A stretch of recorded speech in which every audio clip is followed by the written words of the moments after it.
بسم الله الرحمن الرحيم.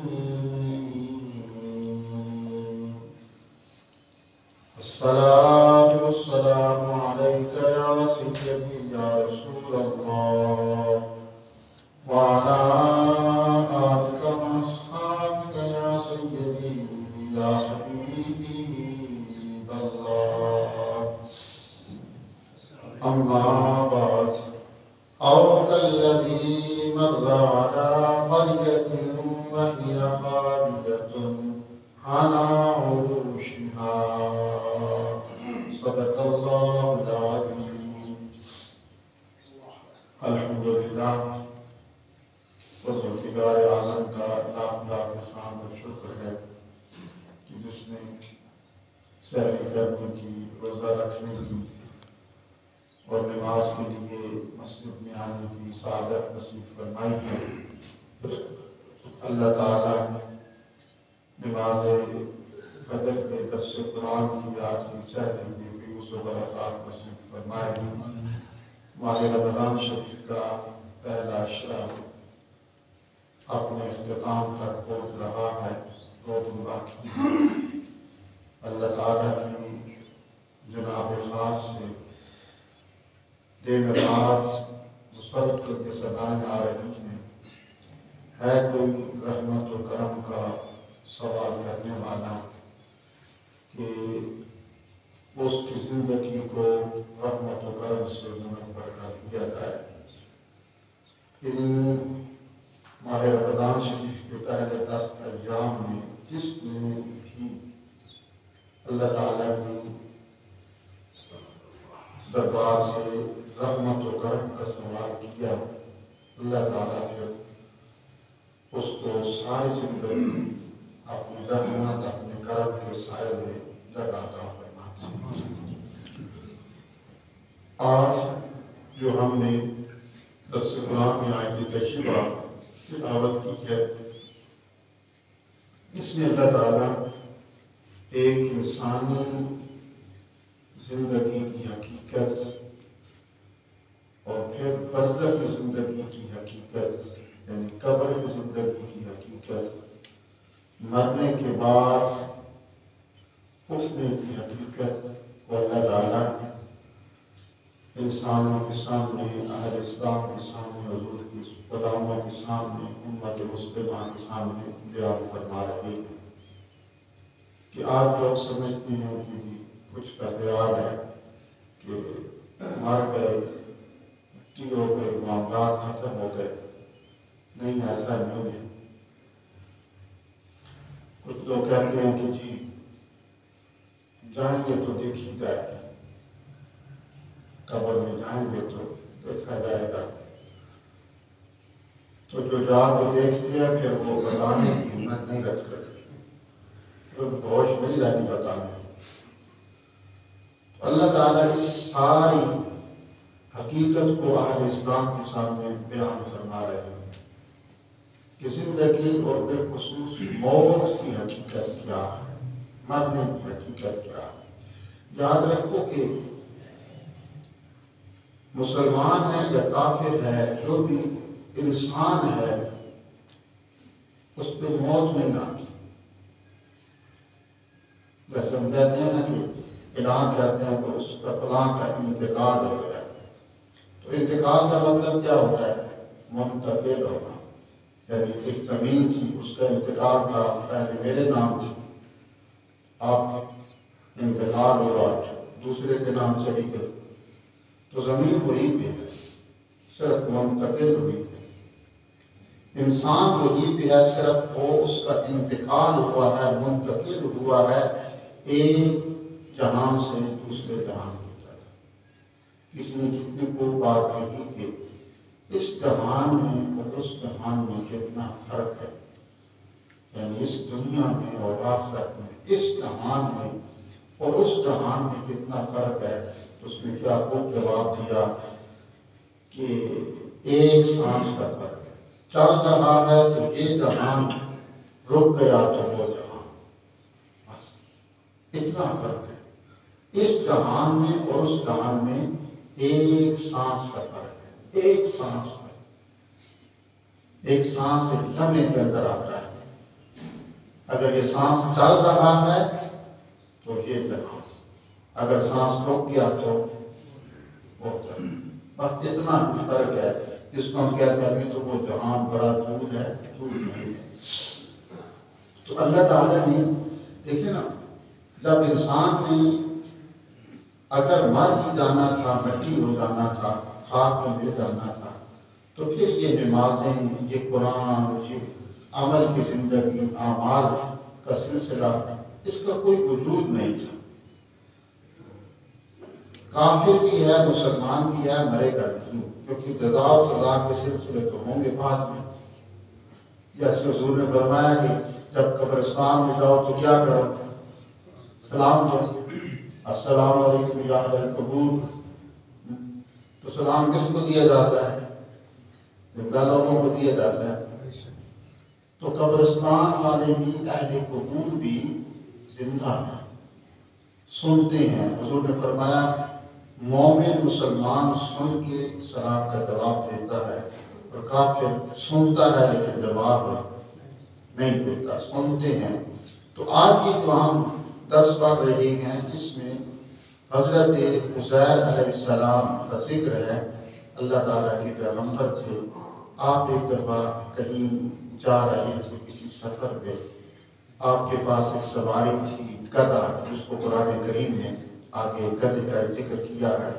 آپ اس میں سوار تھے اور اپنا کھانا حضرت عزیر علیہ السلام نے اپنے ساتھ ایک کپڑے میں باندھ لیا، تھوڑا سا پانی دے دیا ساتھ، ایک چھوٹی سی جو مشق ہوتی تھی اس میں پانی دے دیا اور تھوڑا سا کھانا باندھ لیا، اور حضرت عزیر علیہ السلام گدھے پہ سوار ہوئے اور اپنی منزل کی طرف آپ چل پڑتے. تو حضرت عزیر علیہ السلام کا جب گزر فلسطین کے علاقے سے ہوا، یعنی جہاں پر جو انہوں نے لکھا ہے کہ اس وقت کی جو ایک سن لکھا ہے، تاریخ لکھی ہے، یعنی 586 کاف میم، یعنی پہلے کی بات ہے کہ حضرت عیسیٰ علیہ السلام سے پہلے گئے کہ اس وقت سن چلتا تھا. اس حوالے سے اس وقت جب بخت نصر ایک بہت بڑا ظالم بادشاہ تھا جو آیا، اس نے فلسطین پہ حملہ کیا، فلسطین کی اینٹ سیٹ بجا دی، پورے فلسطین کو اس نے تباہ و برباد کر کے رکھ دیا، ملین میٹ کر کے رکھ دیا گیا.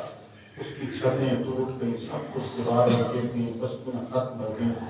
تو حضرت عزیر علیہ السلام کا جب اس بستی سے گزر ہوتا ہے جہاں پہ انسان کا کوئی نام و نشان نہیں تھا، اجڑی ہوئی بستی سے حضرت عزیر علیہ السلام کا گزر ہوتا ہے. تو آپ نے او کالذی، قرآن کہتا ہے او کالذی مر علی قریۃ، کر کے کہتے ہیں بستی کو. حضرت عزیر علیہ السلام ایک بستی سے گزرتے ہیں، وہی خاویۃ علی عروشها، اور اس کی حالت یہ تھی کہ وہ اپنے چھتوں کے بل گری ہوئی تھی، وہ بستی تباہ و برباد ہو چکی تھی. حضرت عزیر علیہ السلام جو اللہ کے پیغمبر تھے، آپ نے سواری کو وہاں پہ روکا، اس ساری بستی کو دیکھا جہاں پہ انسان کا نام و نشان نہیں تھا، اور اس بستی کے آثار بتاتے تھے کہ کچھ عرصہ قبل جہاں پر ایک جو ہے وہ دنیا کی زندگی پورے عروج پہ تھی. تو آپ وہاں پہ رکے اور جب دیکھا کہ ساری بستی تباہ و برباد ہو چکی ہے، تو آپ نے کہا کہ قال، حضرت عزیر علیہ السلام نے کہا انا یحیی ھذہ اللہ بعد موتها، کہ اللہ تعالیٰ اے میرے اللہ کہ تو کیا اس بستی کے مرنے والوں کو دوبارہ زندہ کرے گا، اور کس طرح کرے گا جب ختم ہو گیا. تو اس وقت اللہ تعالیٰ نے جو حضرت عزیر علیہ السلام کو ایک حقیقت دکھا دی.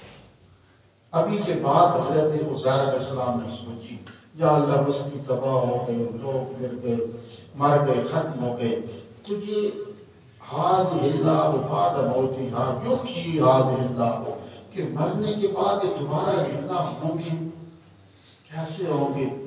ابھی یہ سوچ رہے تھے، سفر لمبا تھا، وہ تھوڑی دیر کی اس بستی کے پاس رکے تو ایک درخت تھا، اس درخت کے نیچے رکے اور اپنے گدھے کی وہ اس درخت کے ساتھ باندھا اور اپنا کھانا پاس رکھا درخت کے، تو حضرت عزیر علیہ السلام تھوڑی دیر سستانے کے لیے، لمبا سفر تھا، سر رکھا اور سو گئے۔ حضرت عزیر علیہ السلام قرآن کہتا ہے سو گئے، عام درخت کے نیچے کھلے صحرا میں سو گئے۔ قرآن کہتا ہے فَأَمَاتَهُ اللَّهُ مِئَةَ عَامٍ، تو ہم نے حضرت عزیر علیہ السلام کو، اپنے اس پیغمبر کو اتنا عرصہ سلائے رکھا۔ قرآن کہتا ہے کہ وہ 100 سال تک سوئے رہے اس درخت کے نیچے۔ 100 عام، 100 کہتے ہیں 100 کو، عام سال کو۔ حضرت عزیر علیہ السلام سواری گدھا جو تھا اس درخت کے ساتھ باندھا، کھانا پانی ساتھ رکھا اور پھر سر رکھا، نیچے زمین تھے، سو گئے۔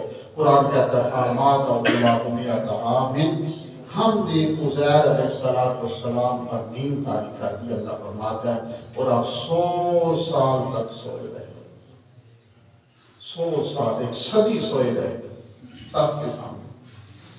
قرآن کہتا ہے کہ ثُمَّ بَعَثَهُ، ہم نے پھر ان کو جگا دیا۔ اللہ فرماتا ہے پھر ہم نے اٹھایا حضرت عزیر علیہ السلام کو، کالا، اور پوچھا، کام لبثتم، کہ آپ کتنی دیر سوئے رہے؟ جب عزیر علیہ السلام سوئے، اللہ کے نبی سوئے، 100 سال کے بعد اٹھے، اللہ فرماتا ہم نے پوچھا کام لبثتم، کہ آپ کتنی دیر سوئے رہے؟ تو آپ نے فرمایا کہ قال لبثت یوما، کہ یا اللہ میں ایک دن ہی سویا تھا، ایک دن، او بعد یوم، یا ایک دن سے کچھ، ایک دن کا کچھ حصہ، چند گھنٹے سویا ہوں، ایک دوپہر سویا ہوں یا ایک دن سویا ہوں۔ تو آپ نے یہ بات تب بھی کی تھی نا کہ جب آپ کے کپڑے بھی درست تھے، آپ کی جسمانی حالت بھی درست تھی، آپ کے ناخن بھی بالکل ٹھیک تھے، یہ نہیں کہ بڑھ بڑھ کے بہت بڑے ہو چکے تھے، آپ کے بال بھی درست تھے، آپ کی ساری جو ظاہری جسمانی کیفیت تھی، کپڑے تھے، جسم تھا، سب کچھ ٹھیک تھا۔ اگر تھوڑے سے بھی کپڑے گرد آلود ہو جاتے تو دیکھتے کپڑوں کو، یہ تو لگتا ہے کہ کافی دیر سویا۔ تو اس کا مطلب ہے کہ حضرت عزیر نے جب اپنی ساری ظاہری کیفیت کو دیکھا، کپڑے ٹھیک ہیں، جسم ٹھیک ہے، بال ٹھیک ہیں، سب کچھ ٹھیک ہے، تبھی تو کہا تھا نا کہ لبثت یوما او بعد یوم، یا اللہ میں ایک دن سویا ہوں، ایک دن سے کچھ کم سویا ہوں، بس اتنا ہی سویا ہوں۔ تو یہ کب کیوں کہا تھا؟ اس لیے کہ حضرت عزیر کی ساری جو جسمانی کیفیت تھی وہ ٹھیک تھی۔ تو اللہ نے فرمایا کہ قال بل لبثت مئة عام، نہیں ایک دن نہیں، 100 سال تک تم سوئے رہے۔ کہا یا اللہ 100 سال تک سویا رہا، اور یہاں پر جھکڑ چلتے رہے، سردیاں، گرمیاں، طوفان، جنگل بیابان، جانور، خونخوار درندے، 100 سال تک سویا رہا۔ کہا ہاں 100 سال تک سوئے رہے۔ تو آپ نے فوراً اپنے کھانے کو دیکھا، فانظر الی طعامک و شرابک، اپنے کھانے کو دیکھا اور پھر پانی کو دیکھا، لم یتسنہ، وہ تازہ تھا، جو کھانا لے کے گئے تھے نا، کپڑے میں باندھا ہوا تھا، روٹی تھی، سالن تھا، جو بھی تھا، کھانا تھا۔ قرآن کہتا ہے طعامک فانظر الی طعامک، اپنے کھانے کو دیکھا، کھانا تازہ ہے، و شرابک، پانی بھی تازہ ہے، لم یتسنہ، وہ باسی نہیں ہوا، یعنی کھانا پڑا۔ آپ نے کہا یا اللہ کھانا تازہ پڑا ہے، جسم بھی ٹھیک ہے، ظاہری جسمانی کیفیت بھی ٹھیک ہے، بال بھی ٹھیک ہے، کوئی مٹی بھی جسم پہ نہیں لگی ہوئی، اور 100 سال تک سویا رہا۔ اگر میں سویا رہا، کپڑے خراب ہو جاتے ہیں، میری جسمانی کیفیت خراب ہو جاتی، کھانا باسی ہو جاتا۔ اللہ نے فرمایا کہ وانظر الی حمارک، اب دیکھو نا اپنے گدھے کی طرف جہاں باندھا تھا، آپ نے جب گدھے کی طرف دیکھا تو اس کا تو نام و نشان ہے، اس کی تو ہڈیاں ساری خاک میں مل چکی ہیں، ہڈیاں، گدھے کا جو ڈھانچہ تھا۔ وانظر الی حمارک، گدھے کی طرف دیکھا، پھر معلوم گدھے کی طرف دیکھا، اس کی ساری ہڈیاں، ڈھانچہ ٹوٹ چکی تھی، خاک میں، کوئی ہڈی یہاں پڑی ہے، کوئی وہاں پڑی ہے، کوئی وہاں پڑی ہے۔ ہاں یار پتہ چلا 100 سال سویا رہا، گدھے کی ہڈیاں ڈھانچہ بتاتا ہے کہ 100 سال سویا رہا۔